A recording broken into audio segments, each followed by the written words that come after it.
Has Prince William convinced his stepmother to buck tradition at the upcoming coronation? A recent report makes that claim, and it's all over a matter close to William's heart. King Charles III and his wife Queen Consort Camilla will be taking part in the ancient tradition of a formal coronation on May 6, 2023. While many of the centuries-old traditions involved with the coronation of the British monarch will still be employed, there are some aspects that the royal family has decided would no longer be in good taste.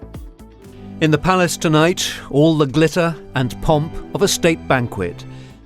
For instance, Camilla has decided she won't be wearing the crown featuring the infamous Koh-i-Noor diamond, as it has long been a symbol of British colonialism and would have been likely to spark controversy if worn by the Queen Consort on the day of her coronation. Instead, Camilla will be wearing Queen Mary's crown, which has been adjusted to Camilla's specifications. She chose to modify an existing crown rather than having a new one made in order to align with King Charles's environmentalist values. Along these same lines, Camilla is mindful of another modern value by allegedly choosing not to take part in a coronation tradition that has lasted since 1685. For centuries now, every single Queen Consort of England has held the traditional ivory scepter during her coronation. But according to the latest issue of UK magazine Private Eye, Camilla will not use this scepter when she is crowned Queen Consort on May 6th. A spokesperson for Buckingham Palace, however, calls the Private Eye report inaccurate, according to Express. The scepter in question was made for Mary of Modena, Queen Consort to King James II.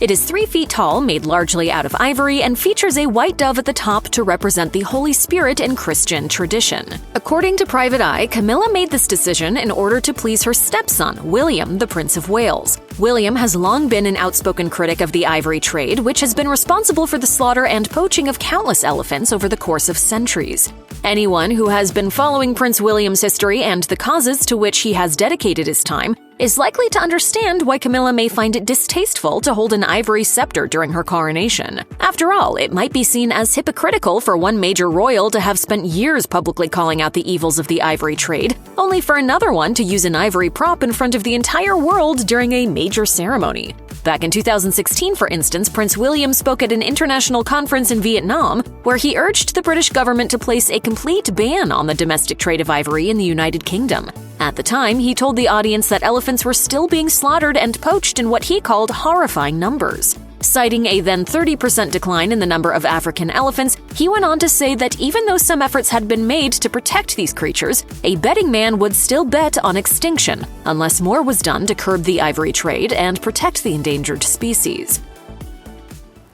I, for one, am not willing to look my children in the eye and say that we were the generation that let this happen on our watch. Prince William urged all nations to institute a total ban on the ivory trade, saying, "We know now what previous generations did not. Ivory treated as a commodity is the fuel of extinction. We need governments to send a clear signal that trading in ivory is abhorrent." With the palace calling the Private Eye report inaccurate, there's a chance Camilla might still wield the ivory scepter at the coronation, but doing so would be risking a rift between her and the man next in line for the throne.